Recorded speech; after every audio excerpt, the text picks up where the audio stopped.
अस्सलाम वालेकुम। देखिए कि लबनान और ईरान के जो आला हुकाम हैं उन्होंने सीरिया के अंदर बहुत सारे मिसाइल, बहुत सारे ड्रोन्स और लैंड माइन्स बनाने की वर्कशॉप का इनेकाद किया है, जिसके अंदर हिजबुल्लाह के लोगों को जो है वो टेक्निकलिटीज से रोशनास करवाया जाएगा कि किस तरह वो बॉम्ब बना सकते हैं, मिसाइल्स की टेक्नोलॉजी बना सकते हैं, लैंड माइन बना सकते हैं। इसके अलावा मस्जिद अल अक्सा के मामले को लेकर ईरान प्लान बना रहा है कि किस तरह हम जो है इजराइल को रोक पाएं। मस्जिद अल अक्सा को लेकर इजराइल भी काफी अग्रेसिव हुआ है। एक हफ्ते के अंदर 2 अटैक्स किए थे इन्होंने जो है गजा की पट्टी पर। हमास भी इस हवाले से बिफरा हुआ है और मुमकिना तौर पर ये जो मामलात चल रहे हैं सीरिया के अंदर, ईरान और जो मिलिशियाज हैं ईरान के, उसके अंदर हमास के लोग भी शामिल होंगे। खैर, इन डेवलपमेंट्स को मैं आपके साथ शेयर करता हूं। सबसे पहले आप अपनी स्क्रीन पर देखिए कि Lebanon Hezbollah set up missile manufacturing and drone maintenance workshops in strategic area. ये स्ट्रेटेजिक एरिया सीरिया के अंदर है। बेसिकली इस हवाले से ईरान की जो इंटरनेशनल न्यूज एजेंसी है वो भी इस बात का इंकशाफ और तस्दीक कर रही है कि Lebanon Hezbollah under the supervision of IRGC experts has recently established workshops for manufacturing artillery, rockets, landmines, and maintaining drones and various kinds of weapons in a fortified depot of armories and ammunition in Syria, Homs. तो आप समझ सकते हैं कि किस तरीके से Syria के अंदर ये मामलात चल रहे हैं। तो आपको ये भी बताते चलें कि ये जो मामलात चल रहे हैं ये इसमें रशिया का पूरा हाथ है।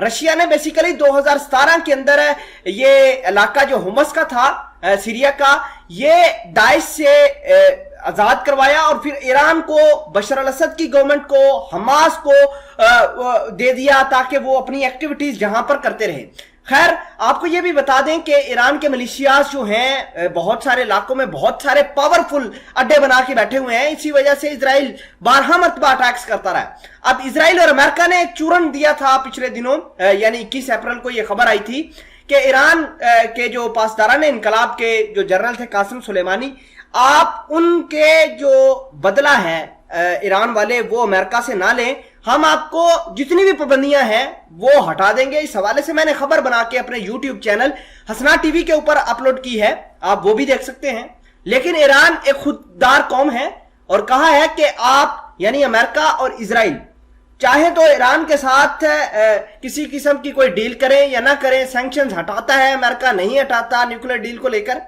लेकिन वो कासिम सुलेमानी का बदला जरूर लेंगे।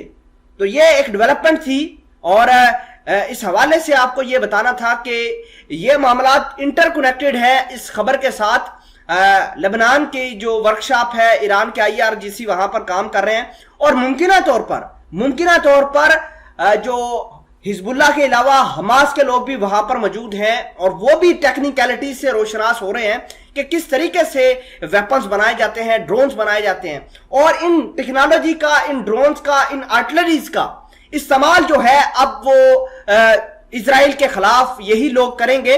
खैर, मस्जिद अल अक्सा की तरफ बढ़ते हैं तो मस्जिद अल अक्सा के मामला बहुत ज्यादा खराब है। इस हवाले से ईरान लगातार दुनिया को, अपने मिलिशियाज को उकसा रहा है कि ये मामला ठीक होने चाहिए। जितने अटैक्स हुए हैं, जितने मस्जिद अल अक्सा के अंदर बर्बादी यहूदियों ने की है, वो नाकाबिले बयान और नाकाबिले बर्दाश्त है। खैर, दुनिया वाले खामोश हैं। इस हवाले से आपको यह भी बता दें कि एक हफ्ते के दौरान 2 बड़ी एयर स्ट्राइक्स की गई इजराइल की जानिब से गजा के ऊपर और यह कहा गया कि वहां पर जो हमास के लोग हैं वहां पर हिजबुल्लाह के जंगजू बैठे हुए हैं। तो इस हवाले से आपको यह भी बता दें कि यह जो अब खबर आई है इसने इजराइल की नींद हराम करनी है और यही लोग जाके लेबनान के अंदर, फिर फलस्तीन के अंदर इजराइल की फौज को टारगेट करेंगे। खबर के बारे में अपनी राय से आगाह जरूर कीजिएगा। खुदा हाफिज।